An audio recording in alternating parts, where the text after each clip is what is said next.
MDH biryani મસાલા, પારંપરિક બિરયાનીનો અસલી સ્વાદ.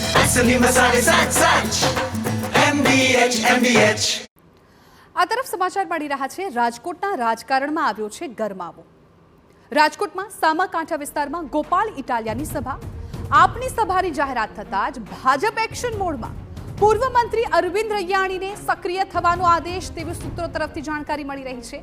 ઘણા સમયથી શહેર ભાજપના કાર્યક્રમમાં હાજર ન રહેતા અરવિંદ રૈયાણી સક્રિય થઈ ગયા છે. મનપા ચૂંટણી પહેલા આપ ખેલ ન બગાડે તે માટે કવાયત. પાટીદારોના પ્રભુત્વવાળા વિસ્તારમાં પાટીદાર નેતાને ભાજપે સક્રિય કર્યા. તો આગામી 30 ઓગસ્ટના રોજ વિધાનસભા 68માં ગોપાલ ઇટાલિયાની જાહેર સભા યોજાશે. ત્યારે ભાજપે જૂના જોગીઓને સક્રિય કરી દીધા છે. ઘણા સમયથી શહેર ભાજપના કાર્યક્રમમાં હાજર ન રહેતા અરવિંદ રૈયાણી સક્રિય થયા. ઉલ્લેખનીય છે કે આ વિસ્તારમાં વિધાનસભા ચૂંટણી સમયે આમ આદમી પાર્ટીના નેતા રાહુલ ભુવાને 35,000થી વધુ મત મળ્યા હતા.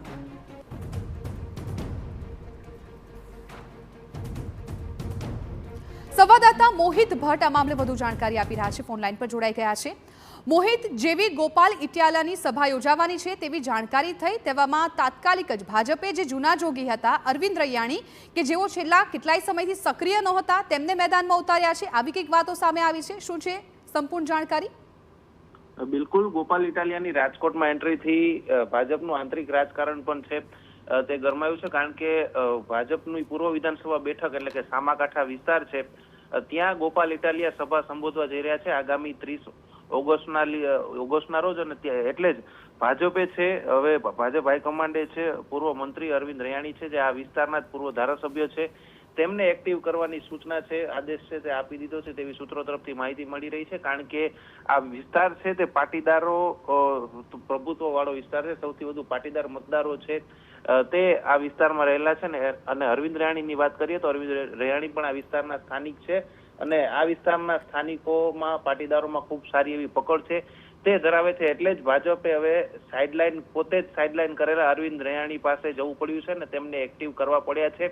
કારણ કે જો વાત કરવામાં આવે તો આ વિસ્તારના અત્યારે જે ચાલુ ધારાસભ્ય છે તે ઉદય કાનગડ છે અને અરવિંદ રૈયાણી છે તે પાટીદાર સમાજમાંથી આવે છે. એટલે કે હવે અરવિંદ રૈયાણીને ફરી એકવાર ભાજપે સક્રિય કરવા પડ્યા છે. કારણ કે થોડા જ મહિનાઓમાં આગામી સમયમાં ભાજપની મહાનગરપાલિકાની ચૂંટણી પણ આવેલી છે. અને બીજી તરફ ગોપાલ ઇટાલિયાની વાત કરીએ તો ગોપાલ ઇટાલિયા સૌરાષ્ટ્રના પાટીદારોમાં ખૂબ લોકપ્રિય છે. તે દિવસે ને દિવસે થતા જાય છે ને એનો જ ફાયદો લેવા આમ આદમી પાર્ટી છે તે ગોપાલ ઇટાલિયાને રાજકોટની એવી જગ્યાએ સભા કરવા મોકલે છે જ્યાં સૌથી વધુ પાટીદાર મતદારો છે.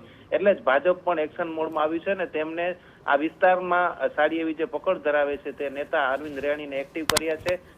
એટલે જ હવે આવનારા સમયમાં રાજકોટનું રાજકારણ છે તે ઇટાલિયાની એન્ટ્રીથી પૂરેપૂરી ગરમાય તેવી શક્યતા રહેલી છે. જી બિલકુલ રોનક, આભાર સમગ્ર માહિતી બદલ. તો જે પ્રકારે અમારા સંવાદદાતા રોનક મજઠિયાએ જાણકારી આપી તે પ્રમાણે હવે પાટીદાર પ્રભુત્વવાળા વિસ્તારોમાં ભાજપના પાટીદારના નેતાને સક્રિય કરી દેવામાં આવ્યા છે.